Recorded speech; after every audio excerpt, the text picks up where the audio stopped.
como siempre, un par de cositas que quiero decir antes de comenzar a hablar. La primera es que tengan en cuenta que todo lo que ven, o todo lo que de este lado, los así, expertos les explicamos, no es una ley, no es 100% válido, ¿sí? Y no va a funcionar en tanto en cuanto ustedes no lo testeen personalmente en sus propios gráficos, ¿sí? Tengan eso muy en cuenta. Y segundo, lo que les quería comentar es que no hay un método mejor que el otro. Hay muchísimos distintos, muy distintos métodos de hacer las cosas y cada uno de nosotros tiene que descubrir por sí mismo cuál es ese método que calza mejor con nuestra personalidad, nuestra disponibilidad horaria y nuestra disposición de capital también, ¿sí? No es lo mismo contar con un capital base importante que con un capital base pequeño, ¿sí? El control de los sentimientos también es una cuestión importantísima, así que tengan eso en cuenta, no hay un método mejor que el otro, simplemente hay métodos distintos, y con eso dicho vamos a empezar a hablar un poquito del tema de hoy, que la idea es cómo determinar soportes y resistencias que son realmente importantes para un determinado par, cuándo es el momento adecuado para entrar al mercado, y cuáles son las distintas tendencias que hay en el mercado y cómo utilizamos el capital que disponemos en estas distintas circunstancias. Y si leen mis reportes o siguen mis comentarios en el mercado, yo siempre digo que siempre hay que esperar por un quiebre o una confirmación técnica, ¿sí? Para entrar al mercado. El quiebre de los niveles claves de soporte o resistencia o de líneas de tendencia en algunas fases. Por eso, la idea hoy es hablar un poquito de estas reglas básicas, ¿sí? De cómo operar la tendencia y espero que lo disfruten. Vamos a empezar diciendo un poquito qué son los soportes y las resistencias, ¿no? Vamos a repasar un concepto básico, ¿no? O sea, todo lo que es el análisis gráfico, lo que es el chartismo, está basado en el concepto básico de soporte y resistencia, ¿sí? Este, eh, y las líneas de tendencia también, claro, ¿no? Pero lo que quiero decir es que la reacción del precio ante estos niveles suele ser bastante similar, son distintas herramientas que vamos a tratar por separado, pero la idea es que tengan en cuenta que la reacción del precio ante las aproximaciones a estas zonas o líneas es muy importante, y la reacción del precio luego de esa aproximación es lo que nos da también muchísimas pistas y nos indica si realmente el precio puede o no cambiar la dirección anterior. En general, decimos que los soportes y las resistencias son niveles o zonas de cotización. Tengan muy bien en cuenta esto, son zonas, no podemos hablar de un PIB exacto, no puedo decir 1,61,54 como estamos viendo ahora en el gráfico de la línea, sino en general hablamos de que en esta zona, entre 1,61,50 y 1,61,60, si ustedes miran este gráfico diario, van a ver que hay muchísimos máximos, mínimos, cierres, aperturas, es un nivel de resistencia. Si nos pasamos hoy 10 pips, pero sin embargo el precio no logra todavía establecerse por encima de ello y no avanza. Entonces por eso hablamos de zonas. Zonas donde se concentran y se enfrentan la oferta y la demanda, ¿sí? Hay una cantidad igual de compradores y vendedores. Tengan en cuenta que acá estamos hablando de comprar y vender, sea por razones especulativas, sea por razones comerciales, importaciones, exportaciones entre países. Acá estamos hablando de vender una divisa, el precio de otra, por lo que la oferta y la demanda, la ley de oferta y la demanda, no deja de ser una ley importante. Entonces, estos niveles son donde esos dos, oferta y demanda, se igualan, ¿sí? Entonces, si el nivel está por encima del precio actual, hablamos de una resistencia, ¿sí? Si está por debajo del precio actual, hablamos de un soporte, y en esas zonas vemos que el precio tiende a detenerse, ¿sí? Ahora bien, hay distintas formas de determinar soportes y resistencias, no quiero entrar profundamente en el tema, ¿sí? Podemos usar niveles de Fibonacci, líneas de tendencia, medias móviles, puntos de pivote, eh, valores históricos, ¿sí? La idea no es definir esto, sino saber cómo reacciona el precio en general ante estos niveles, ¿no? O sea, en general, ¿qué es lo que vemos en este gráfico? Por ejemplo, en este gráfico diario de la libre. Lo puse particularmente sin indicadores para que veamos qué está pasando, ¿no? Hay una tendencia alcista, ¿sí? Dominante, muy importante en el gráfico diario. El precio alcanza un tope y entró en una etapa de consolidación. ¿Está bajista? No, está solamente consolidando en la zona 1.59, 1.62, es un rango de 300 pips, y la verdad es que no hay una definición clara de qué es lo que puede llegar a hacer después, ¿no? La idea es que si supera estos máximos, ¿sí? Después de, pues, proveniente de una tendencia previa alcista y posterior a un rango consolidativo, la idea es que si quiebra esto debería continuar al alza, ¿sí? Por el contrario, si pierde la base de este rango, ¿sí? Nos debería decir que, bueno, acá alcanza un techo y podríamos empezar a ver el nacimiento de una tendencia bajista, ¿sí? Pero, a ver, por ejemplo, vamos a marcar esta zona de acá abajo, ¿sí? En el área de 1.59, 1.59, ¿sí? En los últimos 3 meses, desde el principio de septiembre hasta ahora, el par se ha aproximado a ese nivel varias veces y no ha logrado quebrarlo, ¿sí? ¿Eso qué implica? Finalmente, cuando un nivel de soporte o resistencia, ¿sí?, es quebrado, va a convertirse en lo opuesto, ¿sí?, a partir de ese momento. Entonces, la confirmación de un quiebre a la baja de esta zona de 59 convertiría al nivel en un soporte muy fuerte, en una resistencia muy fuerte, perdón. Pero la fortaleza de esta línea, de este nivel, es mayor, ¿sí?, cuantas más veces el precio rebota desde ese nivel, ¿sí?, sin lograr, en este caso, quebrarla a la baja. Como lleva tantos meses y tantos intentos fallidos de quebrarlo, entendemos que es más fuerte, ¿sí?, que cualquier otro nivel intermedio que podamos definir. Y al ser más fuerte, ¿sí?, el tiempo que lo quiebre, ¿sí?, el potencial bajista en este caso será mucho más alto. ¿Por qué? Porque habitualmente cuando la cotización rompe una resistencia o un soporte de una forma rápida, ¿sí?, un nivel tan importante como este, la tendencia suele cambiar y acelerar en la dirección opuesta, ¿sí? Entonces, eso es fundamental en este tema en particular, ¿sí? Tener en cuenta que cuanto más veces un nivel lo mantiene firme, ¿sí?, sigue atrayendo en este caso compradores, más fuerte será la caída una vez que lo quiebre. Tengan en cuenta también que muchas veces vemos pullbacks. En general el euro, la libra, las divisas europeas tienden a completar pullbacks, ¿sí? Entonces lo más probable es que si este nivel cede en algún momento, y no digo que lo vaya a hacer, para mí la tendencia sigue siendo alcista, quizá vamos a ver por qué, pero si el nivel cediera en algún momento, si en un caso hipotético, sí, podría perder rápidamente 100, 200 pips, pero rápidamente tratar de buscar un pullback a esta zona. Y tengan en cuenta, como les estaba diciendo, el euro, la libra, las divisas europeas tienen la muy buena costumbre de hacer pullbacks, volver a buscar el nivel, ¿sí?, y no lograr superarlo en este caso, y ahí confirmaría la tendencia bajista, dándoles una segunda oportunidad de entrar al mercado, ¿sí?, en la dirección correcta. Perdón. Eh, una vez que el pullback está completo, confirma que el nivel ha aumentado. Los cruces del Shen, por el contrario, y se los digo por experiencia propia, no suelen hacer pullback, perdón. Pero esas son cosas que surgen de la observación, que deberían ustedes analizar personalmente, ¿no? La conducta de las divisas es muy importante.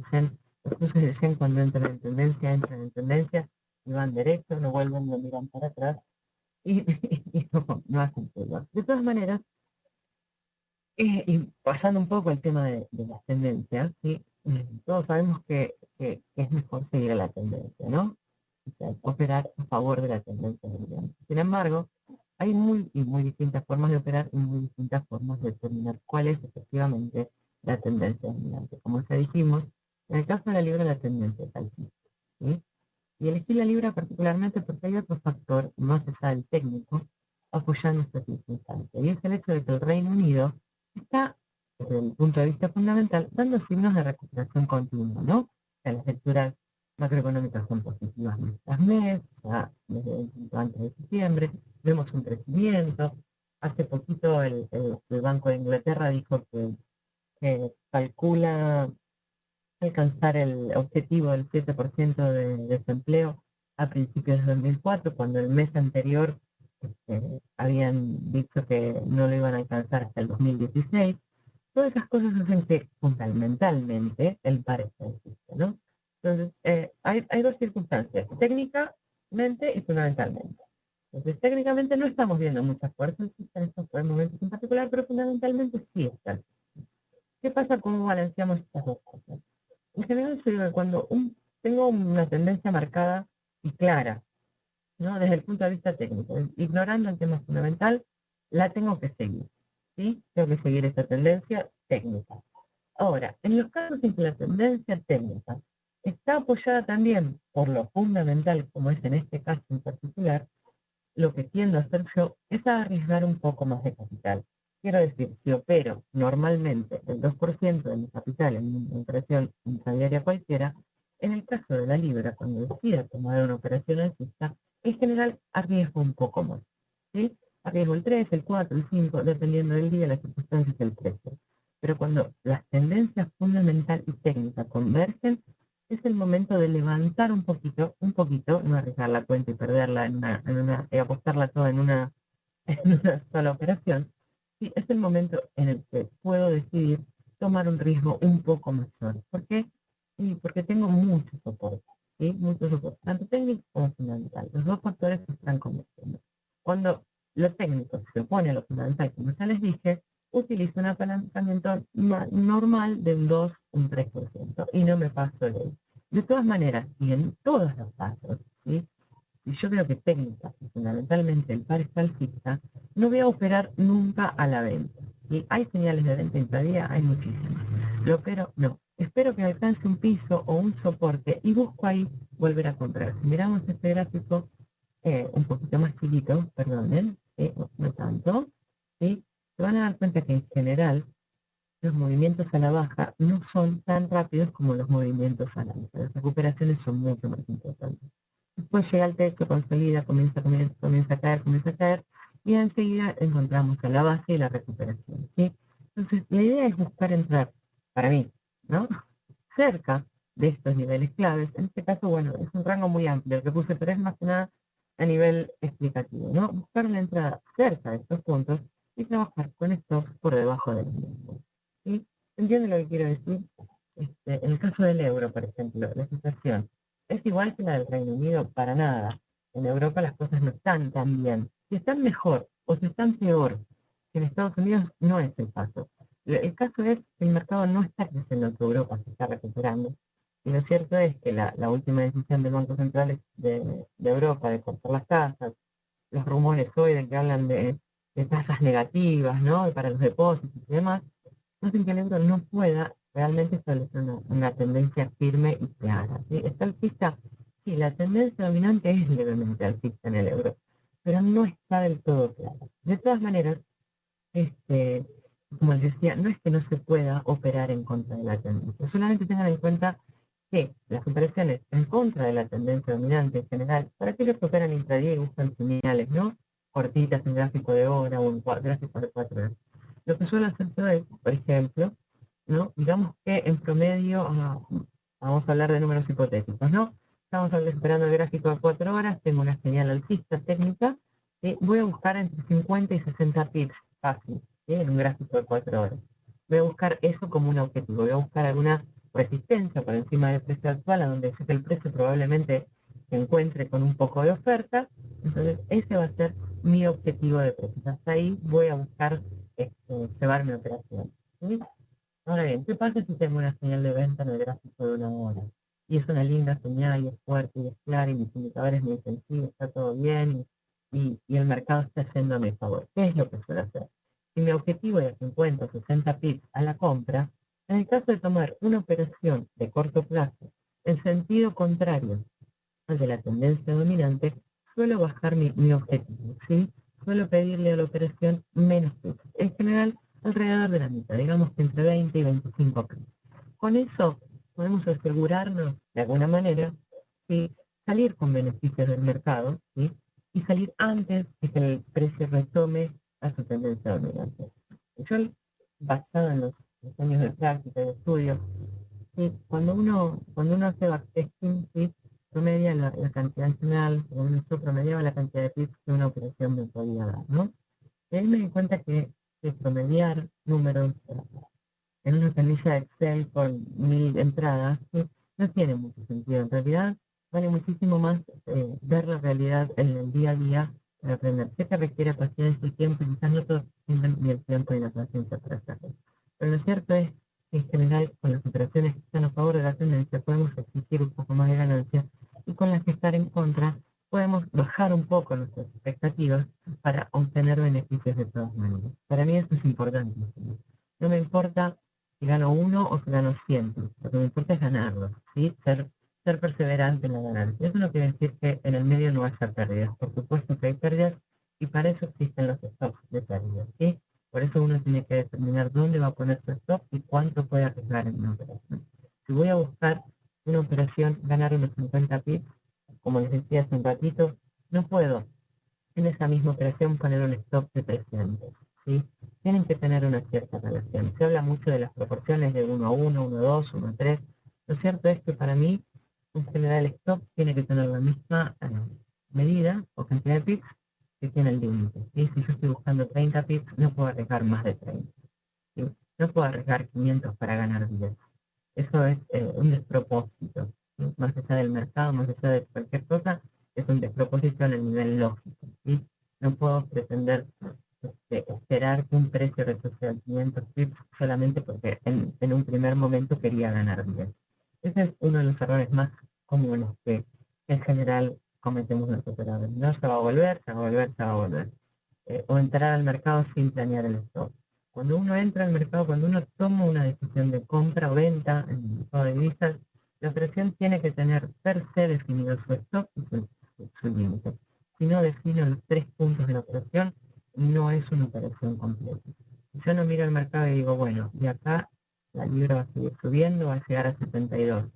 Pero si cae abajo de 71, les estoy dando un ejemplo con números redonditos, ¿no? Si pierde 61 se va a caer, ¿sí? Y entonces la operación va a dejar de ser válida, entonces ahí sí la operación está completa. Ahora si yo digo, esto va a subir, compremos, porque Valeria dijo que está altísima, compremos. Y no le pongo un stop, no le encuentro un fundamento técnico a la compra, en algún momento no va, va a dejar de subir, va a empezar a caer, sí, yo me puedo equivocar, y ahí estamos todos perdidos.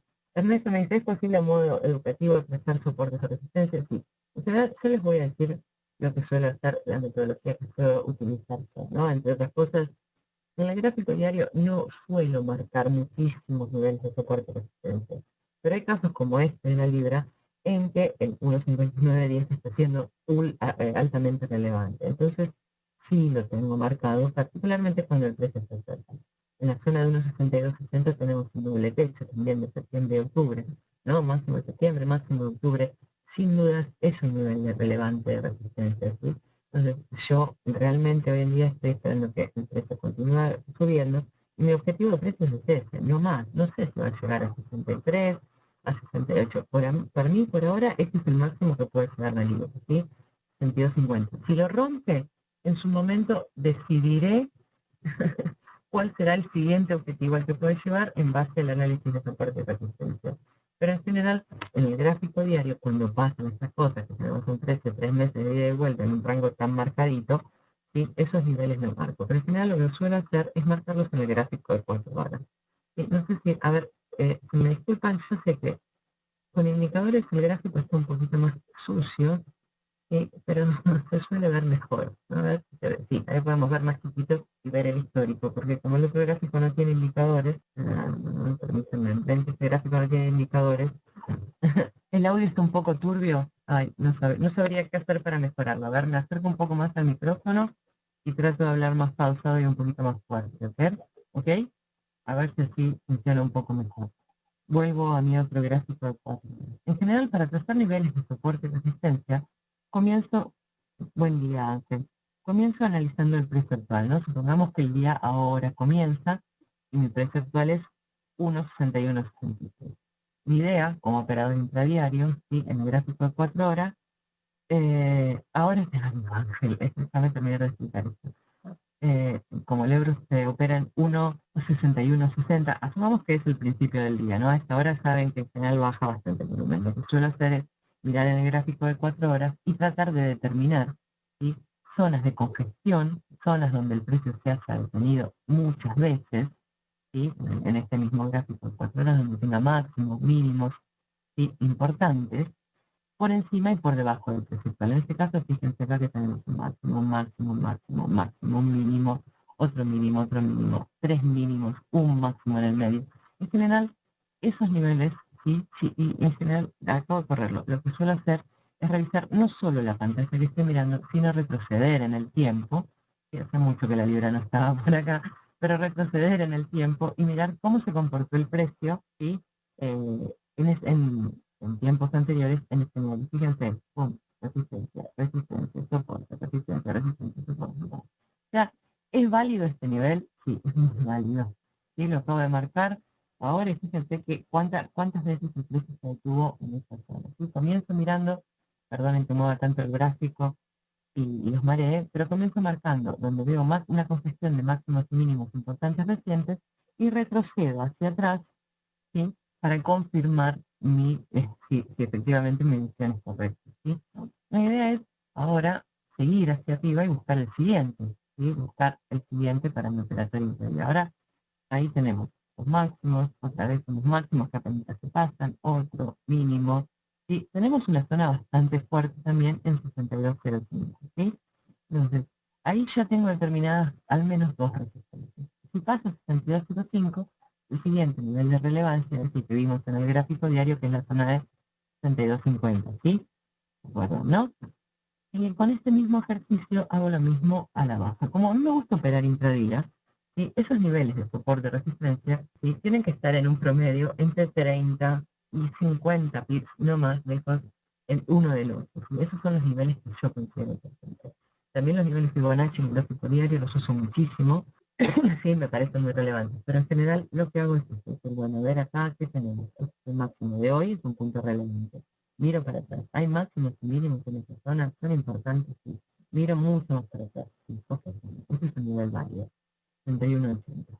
El siguiente y el siguiente. Y hago lo mismo para abajo. En general, fíjense que estamos en 61.65, 100 pips para arriba, 100 pips para abajo. No suele mover muchísimo más la libra de 100 pips más para arriba y 100 para abajo. Entonces con eso estoy más o menos bien. 100, 120, 150 pips ya lo tengo. Y lo que suele suceder también es que como yo trabajo con esto desde hace muchísimos años, hay momentos en que ni siquiera los necesito mirar, ya me los acuerdo de memoria, pero el ejercicio para hacerlo es este, ¿sí? Determinar los niveles de soportes de esta manera, buscando zonas relevantes donde el precio se haya detenido muchísimas veces. El sonido está muy agudo, cuánto lo siento, Julio, no sabría cómo mejorarlo. Algunos se escuchan bien, otros mal, y mira que estoy tratando de mantenerme. Bueno, de todas maneras, disculpa, si no se escucha bien, realmente no sabría qué podría hacer. Hoy hicimos una prueba y estaba bastante bien. Pero bueno, de todas maneras, esa es la forma de determinarlo. Voy a contestar que hay dos preguntitas en el medio, ¿sí? Y voy a seguir dando la clase de hoy. Una de las preguntas es ¿qué le pasó al euro para que se desplomara? Y lo que le pasó al euro es que algunos miembros del Banco Central Europeo se disparó un rumor de que probablemente pongan una tasa negativa para los depósitos en euros, ¿sí? Para desalentar los depósitos y la tenencia de euros. Entonces, voy al banco y deposito mis euros, no me van a pagar interés, me van a cobrar. ¿Sí? Esa es la idea de tasa de depósito negativo. Entonces, claro, ¿quién quiere tener euros? Yo no quiero. Esa es lo que le acaba de pasar al euro. No confirmaron que lo van a hacer, ¿eh? Solamente dijeron que estudiaron la posibilidad. Y después Ricardo preguntó cuáles son las medias. Sí, en general usó una media simple de 20, que es la roja, y una media exponencial de 200, que está un poco más violeta. Si la media simple de 20 en general actúa como soporte y resistencia intradiario, ¿sí? Más que nada cuando tiene inclinación, en general le cuesta mucho quebrarla, no es fácil quebrar una vela por debajo. Y la de 200 también es una indicación de dónde está la tendencia dominante. Voy a achicar muchísimo el gráfico, ¿sí? Fíjense que cuando el precio está por encima, las aproximaciones a la media suelen ser rebotes, ¿sí? Acá en este caso ahora la media se tornó plana. Se aplica para las medias siempre lo mismo, ¿no? Si la inclinación de la media es alcista, me confirma la existencia de una tendencia alcista. Si la media se pone horizontal, como en este caso acá, que desde fines de octubre hasta ahora la media es lisa, plana, ¿sí? Me está diciendo que hay una tendencia dominante y el precio va y viene como quiere. Pero en general, cuando la media tiene una inclinación, ofrece o actúa como soporte de resistencia. Ángel dice, si es un rumor, entonces muy pronto debería rebotar. No sé si va a rebotar, ¿eh? No sé si va a rebotar porque es un rumor, o sea, no llegué a leerlo bien porque fue justo en el instante en que yo entraba al webinar. O sea que no me informé 100% de lo que pasó. No sé qué siguió pasando después. Les pido disculpas, pero no puedo leer y estar acá. Ricardo hace una pregunta muy importante que dice, los soportes de resistencias, ¿cuándo dejan de serlo? Es que hay varias veces que se sobrepasan. Sí, exactamente. ¿Cuándo dejan de ser soportes de resistencia? Hay dos conceptos que tienen que tener en cuenta. Uno es una apertura de vela por encima o por debajo del mismo. Sí, en general, cuando tenemos una apertura de vela de 1 hora por encima del mismo, cuando tenemos una apertura de vela por encima del mismo, es el primer signo. En general, también depende de la hora, ¿no? Si estamos hablando de la sesión europea o la sesión americana, antes de que cierre la europea, la apertura de vela es suficiente. Otra forma de determinar si un soporte de una resistencia deja de serlo, ¿sí? Es con una vela de aceleración, como en este caso. Si cuando una vela demuestra un importante incremento del volumen, una vela que es en general 2 o 3 veces más amplia de lo que en promedio las velas son en este caso. Fíjense, ahora vamos a tratar de marcarlo. Les pido disculpas, la verdad es que tuve un montón de problemas con el ordenador, lo terminé de formatear ayer y hoy estoy instalando un montón de cosas nuevas. Nuevas. Hay otra pregunta. Vamos a mirar esto. Denme un segundito y enseñar esto. Fíjense que acá hay una importante vela en 4 horas de aceleración que rompe. A ver si lo podemos ver en 1 hora. ¿Sí? Ahí está, ahí está. Vamos a tratar de agrandarlo. Esperen que lo encuentre, ¿sí? Fíjense que con una vela de aceleración, una vela que duplica el promedio de las velas, quebró el soporte, ¿sí? Se mantuvo por debajo, intentó completar algunas curvas y finalmente se dio. Esta vela en general, cuando la vela es mucho más larga, lo que siempre me está diciendo que hay fuerza básica, el movimiento de la cantidad. Eso es una de las formas. A veces se pasan algunos tips. Cuando se pasan algunos tips, en general lo que yo tiendo a mirar, y te los comento, más que nada experiencia, no, perdonen, estoy haciendo mucho lío y moviendo mucho gráfico, no vamos a dejar un poquito. Y eso, lo que tiendo a mirar también, en el tema de quiebres de soportes de resistencia, es cuántos tips lleva avanzando en la vela que se está desarrollando ahora o en las últimas, o en el último día, ¿no? Si doy el par, por ejemplo, ¿no? Subió, no sé, 150 pips, por decir un número, ¿sí? ¿Sí? Vamos a suponer que el precio de 150 pips, ¿no? Que ya llegó a 150 pips, recorridos desde el mínimo hasta ahora, ¿ok? Entonces, en ese momento, no, por más que quiebre o pase 10, 15, 20 pips o abra arriba ahí, ya no voy a comprar, porque lleva mucho camino recorrido. ¿Sí? Esperaría un pullback, si quiebra esperaría a ver si retrocede y esa línea quebrada de resistencia pasa a ser un soporte para cobrar. Pero bueno, es una opción, es una de las formas para determinarlo. Hay otra pregunta que dice, ¿es importante para trabajar con un broker en hora del CMT o es un mito? Para mí es un mito. O sea, no, el horario del broker de las velas no importa. Lo que importa, y sí mucho, es el sistema que usan. Yo, una vez, a mí me gusta mucho trabajar con pivots, ¿no? Me gusta muchísimo trabajar con puntos de pivot, con estrategias desarrolladas para pivots, ¿no? Y hace unos años, cuando estuve en las oficinas de FX Street, conocí a Rob Booker, que es un educador en inglés, también operador, que tenía también una estrategia basada en el pivot maravillosa, según él, ¿no? Entonces me la explicó, yo le expliqué la que me gustaba a mí, charlamos un rato, compartimos la estrategia, vine a mi casa, al tiempo, me senté y me puse a probarla en un gráfico, ¿no? Y era horrible, me funcionaba horrible. Y ahí me di cuenta que yo estaba trabajando con un gráfico GMT, ¿sí? Y él estaba trabajando, por el contrario, con un gráfico basado en Estados Unidos. ¿Sí? Cuando me di cuenta de esa diferencia, me di cuenta por eso siempre les digo cuando empiezo los seminarios que ningún método es válido si ustedes no lo testean, ¿sí? A él le funcionaba maravillosamente. Yo me bajé un MetaTrader gratis de Estados Unidos, ¿sí? Y las señales eran excelentes. Entonces, para el intradía, ¿no? Eran excelentes. Entonces, por eso siempre cuando empiezo los webinars, todos los webinars les remarco, prueben las cosas ustedes, pruébenlas. Algunos les funcionan, algunos no, puede depender del gráfico, ¿ok? Perdonen, ¿eh? Ricardo me dice, ha marcado resistencias que se han sobrepasado varias veces. Sí, primero que las marqué en el gráfico de 4 horas, ¿sí? Y segundo que todas las resistencias y los soportes son sobrepasados en algún momento, no son el timing. Entonces lo importante es determinar cuándo eso es realmente una rotura del soporte, una resistencia y cómo operarlo, ¿ok? Eso es más que nada lo que les quería comentar hoy. ¿Cómo sacas los pivots? ¿Puedes dibujar uno o sirven los indicadores automáticos de pivot? En general, yo tengo acá instalado uno automático. ¿sí? Pero en general calculo el cierre de vela. Día máximo mínimo cierre, dividido 3, ¿sí? Pero tengo un indicador automático, ahora no lo encuentro, pero después voy a tratar de postearlo en algún lado para que lo puedan para agregar al MetaTrader. Lo buscan, hay muchísimos y son muy buenos. Creí que lo tenía, pero se nota que no me gusta este MetaTrader. Les pido... era algo tipo así, así. A ver, si me sale. Numeral pivot point. Era el numeral auto pivot. Así era el pivot que tenía instalado. Luego tener en algún lado, pero como les digo, estoy reconstruyendo mi ordenador, todavía no lo terminé de instalar eso. ¿Sí?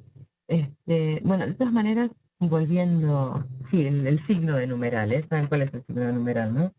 Auto pivot. Encima el teclado me ha quedado extinto y no encuentro el signo de número. Bueno, les pido disculpas. Ya lo voy a buscar, los prometo. De todas maneras, volviendo un poquito para atrás, perdón, a ver, vamos a ver el gráfico diario y explicarlo un poco. ¿Sí? Habíamos hablado de ese, el que acaba de postear en actividad. Gracias, muchísimas gracias. A mí me sale cualquier cosa. En general, William me pregunta si los lunes el indicador de pivot le calcula los pocos movimientos en la madrugada del domingo. Yo tomo el del viernes, ¿eh? Yo tomo los valores del viernes, el cierre del viernes. Y no tomo los domingos. No los considero los domingos. Para mí, el día de trading empieza con la apertura de Nueva Zelanda y termina con el cierre de Estados Unidos. ¿Sí? Tomo los valores del viernes, William. O sea, no ignoro los pivots automáticos. O sea, mis MetaTraders no calculan los domingos como un día separado, perdón. Yo no tengo sentido para que mi día arranque con la apertura asiática de Nueva Zelanda el domingo, digamos, y el día termina, para mí, cuando termina Estados Unidos. ¿Sí? Ahí termina el día. De todas maneras, y para conseguir un poquito con el tema, porque se nos estaba yendo un poco el tiempo, les había dicho hablar un poco de lo que es la tendencia primaria, secundaria y cómo se manejan las líneas de tendencia. ¿Sí? En general hablamos de una tendencia primaria, y en el caso de la libra, como les dije, la tendencia primaria es alcista, ¿sí? Porque en general la determina con el gráfico diario o semanal, y vemos el precio avanzando, como en este caso en particular, desde julio de este año, hasta haber alcanzado ese tope en octubre. ¿Sí? Esa es una tendencia que vemos en los gráficos más grandes. ¿Sí? Ahora, si yo bajo un poco el gráfico, ¿no? Digamos que miro el gráfico, por ejemplo, de 4 horas, bueno, en este caso, déjenme un segundito, vamos a cambiar un poco porque particularmente la libra como está lateralizada no nos ayuda mucho. Vamos a usar este gráfico del dólar australiano. ¿Sí? Fíjense, tenemos una tendencia alcista y después un movimiento bajista bastante importante, ¿sí? Acá está un poquito más claro, hay menos latencia. Pero ¿cuál es la tendencia dominante en este caso en particular? Si yo estoy mirando el gráfico diario, ¿cuál dirían ustedes que es la tendencia dominante? Sin lugar a dudas, la tendencia bajista, ¿sí? Este movimiento es meramente correctivo en el gráfico grande, entendiendo que es poco relevante para el operador intradiario un movimiento tan antiguo, donde vamos a cambiar el signo negro, así que se ve más clarito, ahí está, entendiendo que es poco relevante para el operador intradiario, perdón, el hecho de que estamos mirando el gráfico de lo que pasó desde el 25 de abril hasta ahora, es importante tener en cuenta que este movimiento alcista alcanzó a prácticamente 50%, ¿sí? Entonces me confirma que es una corrección, ¿sí? La tendencia dominante en este caso es bajista, ¿sí? Viendo en esta tendencia dominante bajista en esta corrección posterior, la tendencia pareciera ahora estar queriendo retomar a la baja, ¿sí? Por ahora no hay una confirmación fuerte, pero está diciendo que la tendencia en el gráfico diario sigue ascendente. Ahora, supongamos que yo bajo el gráfico de 4 horas. ¿Con qué me encuentro? Mirando prácticamente las últimas dos pantallas, no mucho más que eso. ¿Qué me encuentro en este caso? La tendencia secundaria, o sea, en un gráfico más chico y no tan dominante, efectivamente en este caso es bajista. Pero si yo hubiera visto esto la semana pasada, me hubiera encontrado con que la tendencia secundaria era alcista. ¿Y cuál decido operar? ¿La dominante bajista o la secundaria alcista? ¿Sí? Eso es otra vez que se relaciona con el tema de quebrar soportes o resistencias, como habíamos hablado en un principio, ¿sí? expectativas de precio, hasta dónde puede llegar y por qué. Y yo veo el quiebre, un soporte, una resistencia, que una vela de aceleración, encontraría un motivo para comprar. La verdad es que todo este movimiento alcista del último tiempo, como yo sigo creciendo que la tendencia dominante en este caso en particular es bajista, la tuve más o menos ignorada, ¿no? Pero puedo comprar, y sí puedo comprar, pero gráfico de 4 horas es alcista, los indicadores lo que llaman. Entonces, en estas semanas, en estas últimas semanas, tendría que haber operado al alza, ¿sí? En el caso de este decidido. Y finalmente, si bajo un gráfico mucho más chiquito, ¿sí? En este caso elegí el de una hora, ¿sí? Me encuentro con una otra tendencia, que es lo que llamamos la tendencia terciaria, que no deja de ser válida, no deja de ser, perdonen, estoy tratando de acomodar el gráfico, no deja de ser válida para el operador intradiario, ¿sí? En este caso en particular es alcista.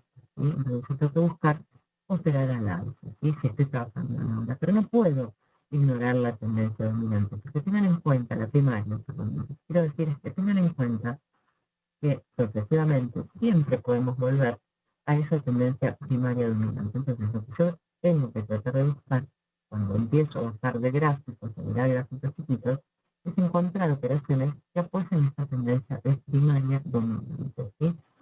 En cualquier gráfico grande, diario o semanal, también vemos que hay movimientos correctivos, ¿sí?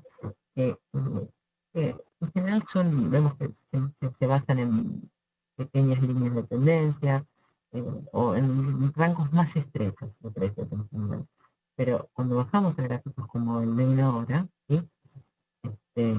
Nos encontramos con que hay, en este caso en particular, una pequeña tendencia alcista en contra de la que venía previamente dominante bajista, ¿sí? Entonces, ¿cómo podemos resolver esto? ¿Qué es lo que tenemos que hacer?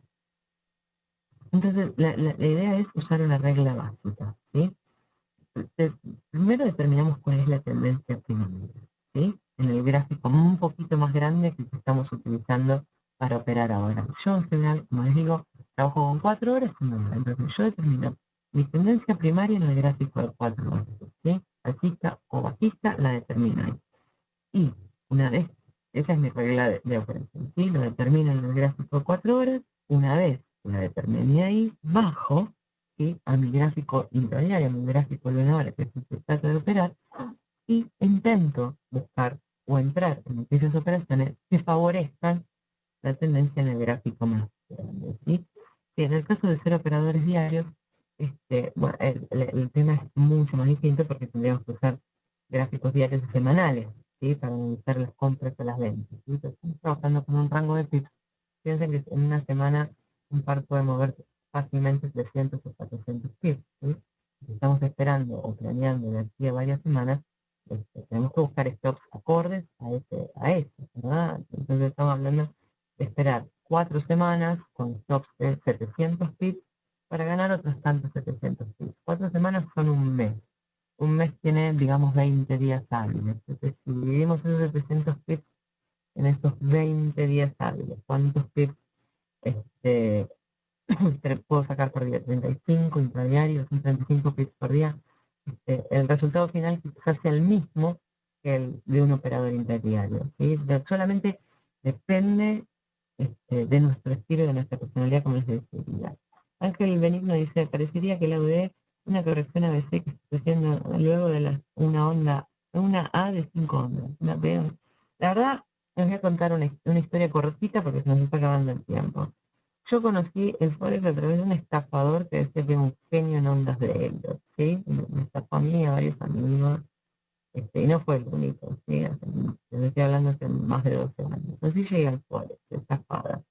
Y dije, esto es interesante, pero para hacerlo lo tengo que hacer yo. Eso sí lo voy a hacer bien. Eso fue lo que pensé. A partir de ese punto no puedo leer Elliot, no puedo leer ondas de Elliot ni entender ondas de Elliot, ¿ok? Así que si lo que está diciendo Ángel es una genialidad o una burrada, y perdón Ángel, no te quiero ofender, yo no tengo la más mínima idea porque no puedo ver las ondas de Elliot. Yo no tengo capacidad de entender ese indicador. Puedo entender muchísimas otras cosas del mercado, pero Elliot no. Así que Ángel dice, en una hora, ¿no te parece que ha roto y ha hecho un pullback a esa línea de tendencia? Perdón, una línea alcista convencional. A ver, en el gráfico de horas. No, de repente se ha roto y ha hecho un pullback. No, o sea, yo tracé esta línea más que nada para dar un ejemplo de que está levemente alcista, ¿no? Pero no sé si es esta línea a la que te referís o a otra. Pero un pullback en general se entiende como pullback lo contrario, ¿no? Como pullback se entiende el hecho de que, por ejemplo, en este caso, se rompa la baja, quiebre la línea, vuelva hasta la misma lo que esté, no logre superarle y continúe. Una línea alcista convencional. No la veo, no sé cuál es. ¿Lo podrías decir de dónde la ves hasta dónde la ves? La buscamos. Sí, por eso te explico. Ok. No sé si entiendo lo que quieres decir con una línea alcista convencional, Ángel, perdón. A ver, si me lo puedes aclarar. Al mínimo anterior. Este de aquí, ok. ¿De aquí hasta dónde? Las líneas alcistas, así, lo dibujarías. Sí, ahí. Ok. Ok. No estoy segura de entenderlo. Desde aquí hasta dónde. Bueno, sí, después le voy a pedir a Vicky que les pase un mail así, o les pase yo un mail así podemos mejorar este tema que no sé si lo entendí claramente, les pido disculpas. Fernando dice brevemente, saliendo del tema, ¿cómo está Australia a nivel fundamental? Australia está un poquito complicado a nivel fundamental, porque el Banco Central de Australia no está contento con las tasas, con el precio alto del auto. Sí, bajó todas las tasas bastante en los últimos, lo que va de este año, y todavía se especula con la posibilidad de que hagan un recorte más. Ok, se especula con la posibilidad de que vuelvan a cortar, ¿sí? Entonces, fundamentalmente, quizás no es lo más brillante. Es el mínimo previo al actual. Ah, ok, a ver. Ok, algo así. Pero bueno, volviendo a Fernando, y perdón por la interrupción y por este mareo con esta línea de tendencia, este, el tema es que la situación de Australia no está bien y que, como dije, hay posibilidades de que el mes que viene corten de nuevo las cosas. Se especula, por lo menos. Así que tanto Australia como Nueva Zelanda están muy preocupados por el precio de sus divisas y están buscando ahí, eso, ahí estamos. Ya lo encontré, es eso. Yes, salud, perdón, ¿eh? Sí, efectivamente, hay una línea de tendencia, se quebró y se hizo un pullback y el precio retrocede. Perfecto, perdón, Ángeles. Y Enrique, gracias los dos por ayudarme. Perdonen, hay veces en que no lo veo. Cuando no lo veo me cuesta cómo está el mundo. Pero bueno, ahí está. Sí, señores. Hay una línea, está quebrada, hizo un pullback y tiene ganas de seguir cayéndose. ¿Ok? Perdonen, muchas gracias por la ayuda. Pero bueno, de todas maneras, los tengo que dejar, les pido mil disculpas y corte así en seco, pero ya nos pasamos un ratito de la hora. Así que, Robin Hood pregunta si le voy a contestar eso. Se especula con que la Reserva de Nueva Zelanda interviene. Sí, no se especula, se sabe. Han intervenido en el mercado, lo han dicho varias veces. Sin embargo, tengan en cuenta que los bancos centrales intervengan sus divisas este, no es signo de que vaya a caer, ¿eh? Luchan, es una lucha contra molinos de viento. Adelina, no, pero lo voy a tratar de hacer, prometo que lo voy a tratar de hacer. Les juro que voy a hacer un esfuerzo, ¿no? Estamos planeando a ver cómo puedo cambiar un poco mi approach a la educación en este edificio, ¿ok? Siempre, sí, sin duda. Bueno, chicos, les pido mil disculpas de nuevo, pero me tengo que ir. Les agradezco muchísimo haber estado acá, la paciencia y el acompañamiento, y espero que les haya sido útil algo de lo que hablamos hoy, ¿ok? Nos vemos pronto y muchas gracias a todos.